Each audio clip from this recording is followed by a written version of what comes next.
I had my first round of chemo 4 years ago today. It was a rough 2020. It was the winter, and it was one of the roughest winters I've ever had. Um, I just gotten off a month of recovering from my operation and had only just regained some strength, and then only for it to be knocked back a bit with radioactive drugs. I was diagnosed with stage 3 bowel cancer. The operation that I had to remove a 5 centimetre tumour was a success, but it did require some chemo.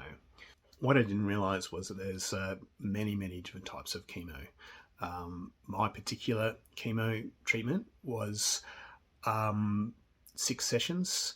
I was getting a dose every second week and then recovering. It essentially started off with me going to a hospital, a special room, where they would connect me up to a drip, and I'd get loaded up with a whole bunch of nasty poison. Then I got what was essentially a take-home bottle. So I had this port in my arm that was attached to a little bottle, about this big, about the size of a baby's bottle. And over the course of 2 days, the contents of that bottle slowly drained. So my chemo treatment essentially didn't end for 2 days after I left the hospital. Then once that bottle was empty, I would go back to the hospital and they would remove the bottle and patch up my arm, and I would have a bit over a week to, almost 2 weeks to recover, and then do it all over again. So I had my first session. Look, it actually didn't seem that bad. By the end of it, I was thinking, this is all right. I got this. It's 5 more sessions to go. No worries. Boy, was I wrong. What happens after that first round of chemo? I been to the hospital to get the bottle disconnected. I went home that night, and as it turns out, the following day we were moving house.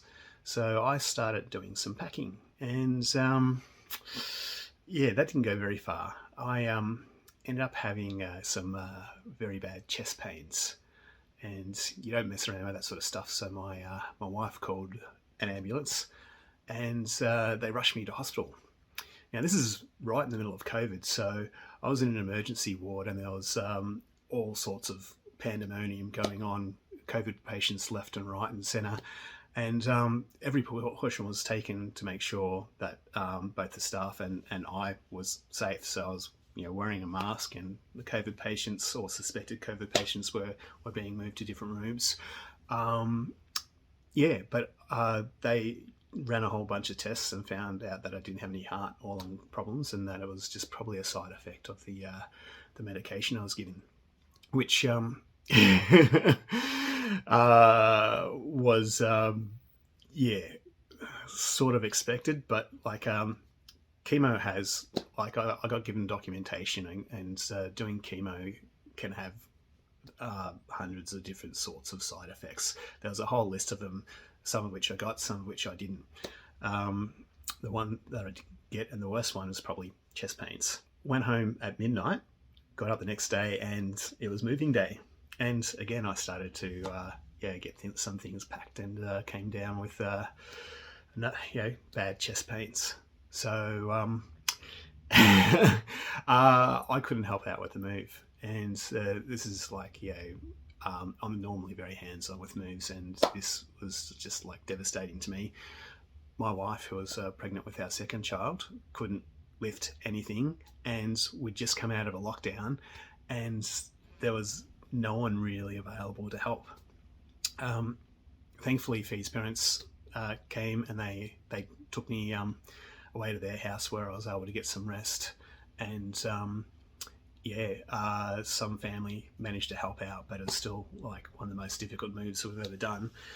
And I felt sorry for my wife, because she had to try and deal with it all, and I was out of the equation. So we did finally get settled, thankfully, and on my week off the chemo treatment, yeah, things were pretty good. I was able to cook some really yummy meals and eat them, and I was doing a bit of work as well. And then getting back into the week that I was doing chemo, yeah, I just found that every week or every session, yeah, my symptoms got worse and worse. So some of the symptoms I had, let me see. All right, extreme temperature sensitivity. So yeah, being winter, this is awful. But yeah, if I touched anything cold, I'd get a tingly sensation in my fingers. I couldn't drink any room temperature water because that would mean that my throat would go all tingly. I lost my fingerprints. my, my fingerprints totally disappeared. I could have committed some crimes if I wanted to. And what else? Yeah, it was. Oh, yeah. Apart from that, it was just like being tired all the time, and nausea. Of course, that was probably the worst one. Just like the feeling that you're just on the verge of throwing up the whole time. Fun. So where I got to getting towards the end of treatment is that when I had my chemo week, yeah, like I'd come home from the hospital after having been dosed up in my little takeaway bottle, and I'd be okay, but like there would be just like, yeah, it would just gradually get worse. Over the next day, would be bedridden and I couldn't move. If I got up and did anything, the chest pains would come and they'll be bad. And there was nothing I could do about it. So, yeah, while my wife was yeah, looking after our 1-year-old and pregnant and working, I was in bed, watching Netflix and yeah, generally groaning a lot and complaining. Now, this being the middle of yet another lockdown, it was probably in some ways for me a good thing because one, I didn't have FOMO. I wasn't worried about missing out of all the amazing things my friends would be doing, and two, because people couldn't come visit, it meant that my immune system was safe. Essentially, it was the first winter I've had in my entire life, I reckon, where I haven't caught a cold. And that's just basically because no one could leave the house for most of winter. The time came, it was, sixth and final session.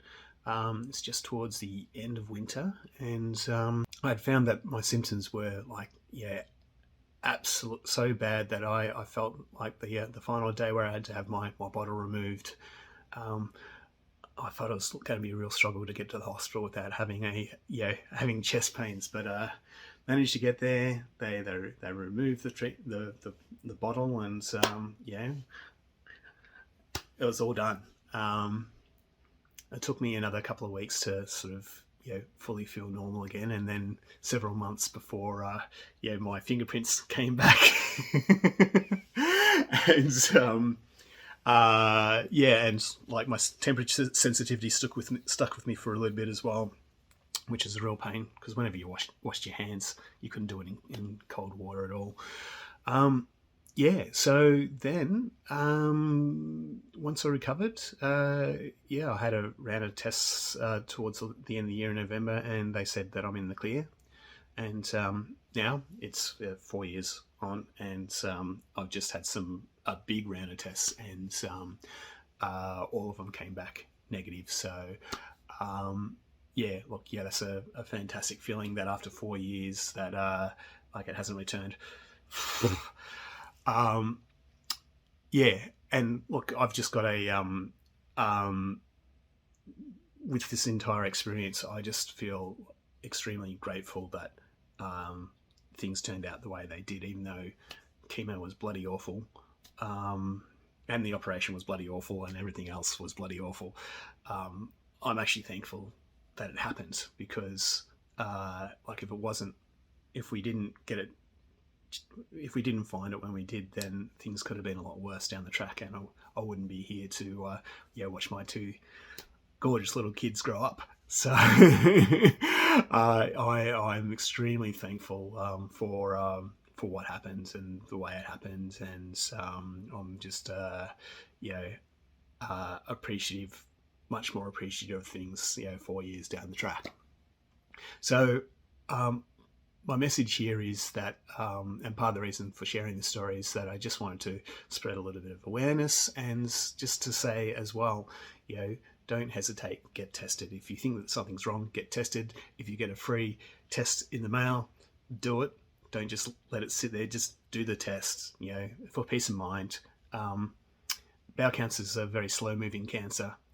Apparently, I had mine for potentially up to 2 years prior to being diagnosed, and it was just getting to the dangerous stage. So, do get tested, and if they catch it early, then you know, hopefully you'll be like me and out the other side, and healthy and happy. Um, that's it for now.